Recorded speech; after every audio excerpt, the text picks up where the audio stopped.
Good morning, dear students. Today I am going to start the fourth chapter of Geography, Major Landforms. In my last lecture, I have sent you the PDF file for reading this chapter. I hope you all have read the chapter. So today I am going to begin this. The surface of the earth has been going through changes ever since it came into existence. These changes are taking place even today. जब से हमारा अर्थ है उसका हम देखते हैं कि उसका जो स्ट्रक्चर है वो मतलब अर्थ पर जो लैंड का स्ट्रक्चर है वो क्या हो रहा है, चेंज होता जा रहा है. अभी भी वो चेंज हो रहा है. ठीक है.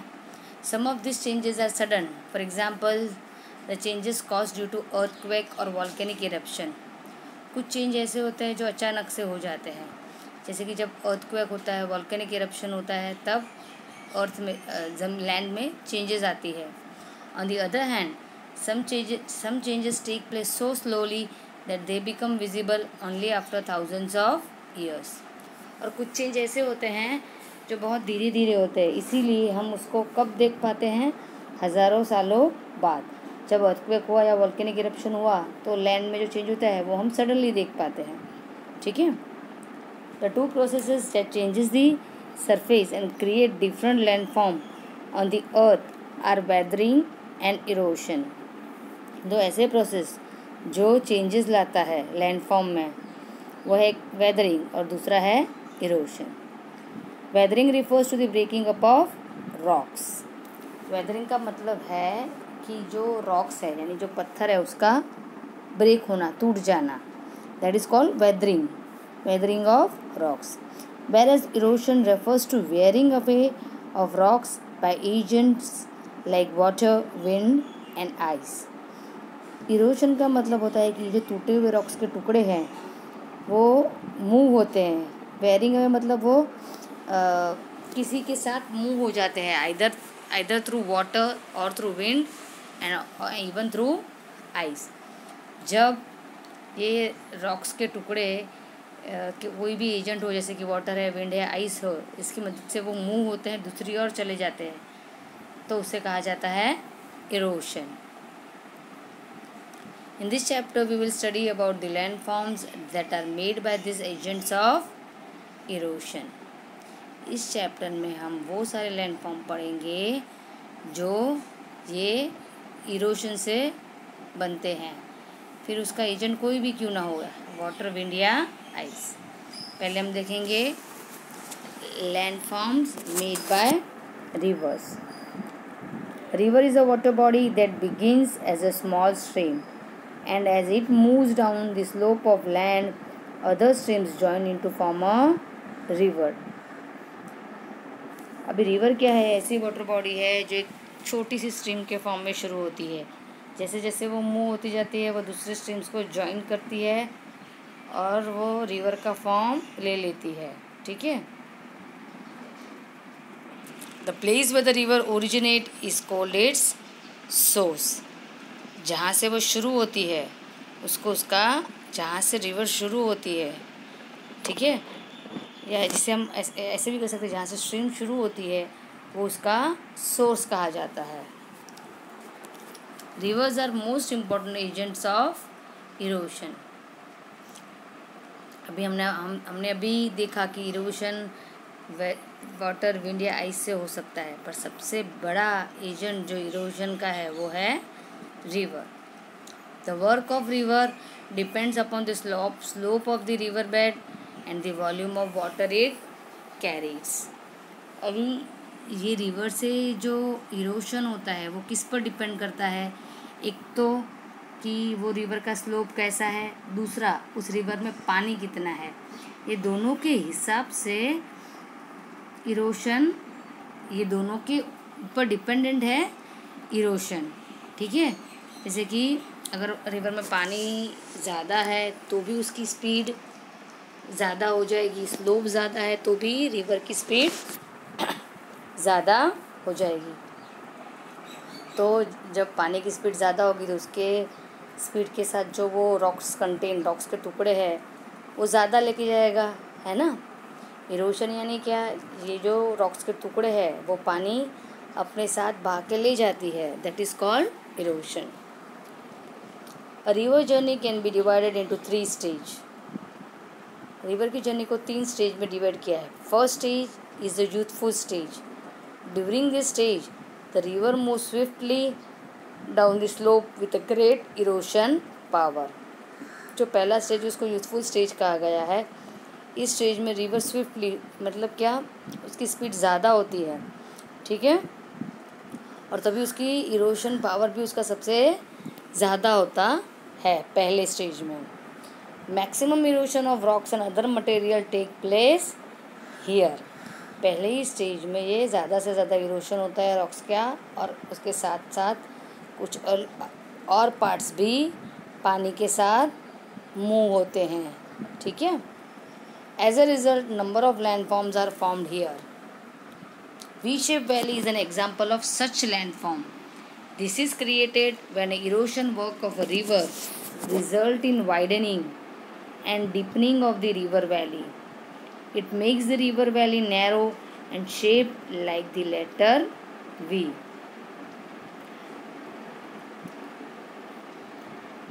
अभी वी शेप वैली क्या है? वी शेप वैली में ये कब होता है? जब फर्स्ट स्टेज में रिवर का जो फोर्स होता है, रिवर के पानी का जो फोर्स होता है वो ज़्यादा होता है। इस वजह से क्या होता है कि रिवर की जो वाइडनिंग होती है, मतलब वो ज़्यादा पौड़ा होता है, पानी जो है वो जो मूव होता है वो ज़्यादा वाइड होता है और डीप भी होता है।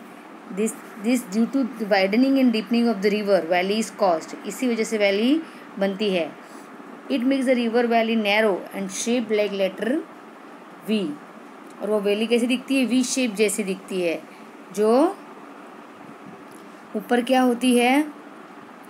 ब्रॉड होती है, और नीचे क्या होती है? नैरो। इसीलिए वो वी शेप जैसी दिखती है। That's why it is called V shape valley. A very deep and narrow valley is called gorge. जो वैली बहुत डीप होती है, नैरो होती है, उसको गॉर्ज कहा जाता है। When the water of the river falls steeply down the valley, almost vertically, a waterfall is formed. जब भी रिवर का पानी सीधा नीचे गिरता है वैली से, तो उसे हम क्या कहते हैं? Waterfall. We all have seen waterfall. जब एकदम ऊंचाई से सीधे सीधे एकदम स्ट्रेटली पानी वर्टिकली नीचे गिरता है तो उसे क्या कहा जाता है? वाटरफॉल। जो Jog falls 260 metre on the Saravati river in Karnataka is the highest waterfall in India. The Salto Angel Falls 975 meter in Venezuela is the highest waterfall in the world. तो सबसे बड़ा वाटरफॉल कर्नाटक में है, इंडिया का, और world का सबसे बड़ा वाटरफॉल कहाँ पर है? वेनेजुला में। उसकी हाइट 975 है। और जो शारावती रिवर कर्नाटक का जो वाटरफॉल है उसकी हाइट कितनी है? 260 मीटर। ये हमने रिवर की फर्स्ट स्टेज के बारे में पढ़ा, जब उसकी स्पीड सबसे ज़्यादा होती है, जब वो सबसे ज़्यादा रॉक्स को इरोड करता है, ठीक है। अभी हम देखेंगे second stage. Second stage begins when the river enters the plains, its speed slow down. Second stage कब शुरू होता है? जब रिवर जो है वो प्लेन सरफेस पे एंटर होना शुरू करता है और उसकी स्पीड जो है स्लो हो जाती है। It's work of erosion is reduced and it start depositing eroded material on the river bed and river bank. जब वो शुरू होता है, जब रिवर जहाँ से शुरू होता है तभी उसकी स्पीड सबसे ज़्यादा होती है। जब वो प्लेन सरफेस में एंटर होता है तब उसकी स्पीड कम होने लगती है, ठीक है। इसी वजह से क्या होता है कि उसके साथ पानी जो अपने साथ पत्थर के रॉक्स के टुकड़े लिए जा रहा है वो क्या करता है? वो डिपॉजिट करता है, मतलब क्या, वो वही ज़मीन पर प्लेन सरफेस पर छोड़ना शुरू कर देता है, ठीक है। रिवर बैंक्स जो है, रिवर बेड है, मतलब रिवर के किनारे ये रॉक्स के टुकड़े जो है वो वहीं पर डिपॉजिट होना शुरू कर देते हैं, क्योंकि अब पानी की स्पीड कम हो गई है। जब पानी की स्पीड ज़्यादा होती है तब वो अपने साथ रॉक्स के टुकड़े लेता हुआ आगे निकल जाता है। जब स्पीड कम होती है तो वही रॉक्स के टुकड़े को वो रिवर बैंक पर छोड़ देता है। आपने देखा होगा जब पानी को हम स्पीड से डालेंगे तो क्या होता है, स्पीड से जब वो मूव होता है तो उसके साथ पत्थर के टुकड़े भी मूव होने शुरू करते हैं। अगर पर स्पीड कम हो जाएगी तो सिर्फ पानी मूव होगा और रॉक्स के टुकड़े रिवर बैंक पर डिपॉजिट हो जाएंगे। Now the river form a large band and loops called meanders. अभी रिवर्स क्या करेगा, मेंडर्स बनाएगा। मतलब क्या, देखो आप पिक्चर देखो यहाँ पर, large bends and loops form by river are called meanders. पानी जब इस फॉर्म में मूव होता है, बैंड्स और लूप्स बनाता है, तो उसे कहा जाता है मेंडर्स।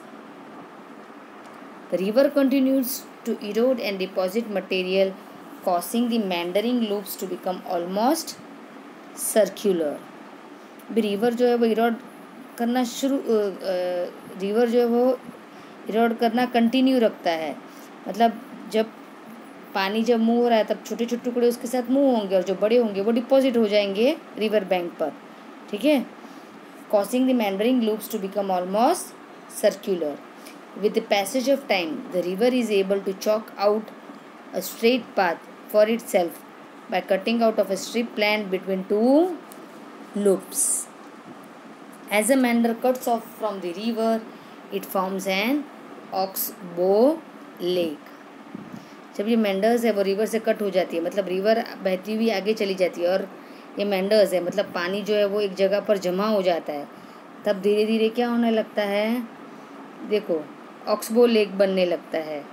पानी जो है, पहले हमने देखा था मेंडर्स कैसे ऐसे सर्कुलर फॉर्म, जिगजैग फॉर्म में होते हैं, लूप्स के फॉर्म में होते हैं। फिर क्या होता है, पानी का जो बहाव होता है वो सर्कुलर फॉर्म ले लेता है, ठीक है, क्योंकि वो रिवर से अलग हो गया है, रिवर तो बहती हुई आगे चली गई है, तो वो जो पानी है वो सर्कुलर फॉर्म ले लेता है, जिसको कहा जाता है ऑक्सबो लेक।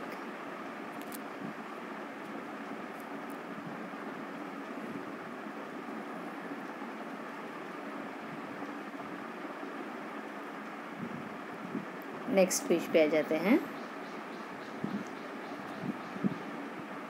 आप लोगों ने आई होप ये देखा है picture, meander cut off from the river to form an oxbow lake. Meander जो है कैसे वो रिवर से कट हो जाता है तो वो ऑक्सबो लेक का फॉर्म ले लेता है, वो यहाँ पे पिक्चर में दिखाया हुआ है। sometime in the rainy season, river overflow and submerge the surrounding region due to excessive rain. When it subsides, the fine alluvial soil brought by the river is deposited on the floor. This leads to the formation of flat, fertile floodplains. The raised river banks are called laves. भी कई बार हम देखते हैं जब बारिश ज़्यादा आती है तो क्या होता है, रिवर्स जो है वो ओवरफ्लो हो जाता है कि नहीं। तो रिवर जब ओवरफ्लो होता है जब, तो क्या होता है, तो जो रिवर की when it subsidize the fine alluvial soil brought by the river is deposited on the floor. This lead to the formation of flat fertile flood plains. जब बारिश ज़्यादा आता है तब रिवर का पानी आसपास के एरिया को कवर कर लेता है, उस वजह से जो वहाँ की जो सॉइल होती है वो फर्टाइल हो जाती है, जिसको फ्लड प्लेन्स कहा जाता है, ठीक है। और ऐसी रेज रिवर बैंक है, मतलब कि जो इरोडेड पार्टिकल्स है वो रिवर बैंक पर जमा हो जाते हैं, जिसको कहा जाता है लेव्स। जो पानी जब बहता है तब उसके रॉक्स के साथ साथ उसमें जो एल्यूवियल पार्ट होता है वो भी ज़्यादा होता है, तो वो एल्यूवियल पार्ट जो है वो क्या होता है, रिवर बैंक पर जमा हो जाता है, जिस वजह से सॉइल फर्टाइल हो जाती है। The third stage of river begins before it reach the sea.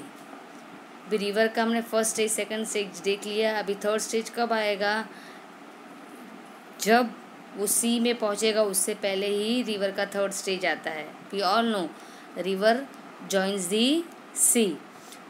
So third stage of river begins when it reaches before it reaches the sea. Towards the end of its journey, the river become very sluggish. Sluggish का मतलब होता है कि slow हो जाना. जब starting में हमने देखा कि फर्स्ट स्टेज में रिवर की जो स्पीड होती है, रिवर के वाटर की जो स्पीड होती है वो ज़्यादा होती है. फिर सेकंड स्टेज में थोड़ी स्पीड कम हो जाती है. इसी वजह से हमने देखा कि रॉक्स के पार्टिकल जो है वो रिवर बैंक पर जमा होते हैं. पर लास्टली क्या होता है कि रिवर की स्पीड एकदम ही कम हो जाती है. ठीक है, जिसको कहा जाता है sluggish. Due to sluggish movement it deposit all sediments at its mouth. अभी ये स्लगिश मूवमेंट मतलब ये स्लो मूवमेंट की वजह से ही सारे जो सेडिमेंट्स होते हैं, मतलब सारे जो पार्टिकल्स होते हैं वो उसको उसके किनारे पर छोड़ देता है, रिवर के किनारे पर. The deposited sediments create an obstacle for a river to move ahead. अभी स्पीड तो पानी की बहुत ही कम है और रिवर में जो रॉक्स के पार्टिकल है अभी वो क्या करेंगे, वो उसके लिए रिवर के लिए अड़चन बन जाएंगे. ऑब्स्टेकल मतलब क्या, अड़चन, कि उस पत्थरों की मूवमेंट की वजह से ही रिवर का पानी आगे बढ़ेगा नहीं. And hence the river is forced to split into small rivulet called distributaries. अभी पानी की स्पीड कम हो गई है, उसमें इरोडेड रॉक्स के पार्टिकल भी है और उस पार्टिकल ने ही रिवर के लिए अड़चन बना दी है. पानी जो है रिवर का वो आगे नहीं मूव हो रहा है और वो तभी क्या होगा, रिवर क्या करेगी, डिस्ट्रीब्यूटरीज बनाएगी. मतलब वो अपने जाने के लिए दो रास्ते बना लेगी. ठीक है, वो स्प्लिट हो जाएगी. फाइन. स्प्लिट होना मतलब क्या, टूट जाना, ब्रेक हो जाना. जैसे रिवर के पहले एक ही पार्ट में वो मूव हो रही है, अब क्या हो रही है, उसका स्प्लिट हो जाएगी, उसके पार्ट हो जाएंगे, जिसको हम कहते हैं distributaries. Before the river enter the sea network of distributaries form a delta. अभी ये रिवर जब सी में एंटर करेगी उससे पहले डेल्टा बन जाएगा. डेल्टा क्या है, ट्रायंगुलर शेप का है. मतलब क्या कि रिवर पहले एक ही डायरेक्शन में फ्लो हो रही है, अब उसमें ऑब्स्टेकल आ गया तो उसने अपने दो पार्ट बना दिए तो वो ट्रायंगुलर शेप ले लेगा. ठीक है, इसलिए डेल्टा कैसे होते हैं, ट्रायंगुलर शेप के. The Ganga Brahmaputra delta is the largest delta in the world. India का गंगा ब्रह्मपुत्र डेल्टा जो है वो सबसे बड़ा डेल्टा है वर्ल्ड का. All the reverse do not form delta. ज़रूरी नहीं कि हर एक रिवर डेल्टा का फॉर्म लेगी. मतलब क्या, स्प्लिट हो जाएगी. ठीक है, जब अगर वो स्प्लिट हो रही है तो पार्ट में, तो वो ट्रायंगुलर शेप ले लेगी जिसको डेल्टा कहा जाता है. पर कई रिवर्स ऐसी होती है जो डेल्टा का फॉर्म लेती नहीं है सी में एंटर होने से पहले. A river that does not form a delta has a narrow funnel shape opening at its mouth which widens just before entering into the sea. अभी जो रिवर डेल्टा का फॉर्म नहीं लेगी उसका जो ओपनिंग होगा वो फनल शेप का होगा. मतलब क्या, आपने फनल देखी है ना कि पहले ब्रॉड होती है फिर वो नैरो होती है कि नहीं. तो वैसे ही रिवर क्या है, ब्रॉड रहेगी फिर वो बाद में थोड़ी नैरो हो जाएगी, जिस वजह से वो बाद में फिर सी में उसका पानी मिल जाएगा. जो वाइडन कब होगी, जब वो सी में एंटर हो रही है. आप फनल देखिए ना आपने, फनल का ऐसा शेप होता है, वैसा शेप कई रिवर का हो जाता है. ठीक है, मतलब क्या, जब वो सी में एंटर होगी तब उसका माउथ वाइडन हो जाएगा ताकि उसका पानी जो है वो सी में मिल जाए. This funnel shape opening at the mouth of a river is called estuary. ये जो फनल शेप की ओपनिंग होती है रिवर की, उसको क्या कहा जाता है, estuary. The Narmada river forms an estuary before it falls into Arabian sea. India की जो नर्मदा रिवर है जब वो अरेबियन सी में मिलती है उसके पहले उसकी ओपनिंग कैसी होती है, फनल शेप की, जिसको हम क्या कहते हैं, एस्टुअरी. तो नर्मदा रिवर एस्टुअरी फॉर्म करती है जब वो अरेबियन सी में एंटर होती है. ठीक है, So I am stopping explanation over here. In my next lecture I will begin from this heading, landform made by sea waves. Okay बच्चों, take care, bye bye.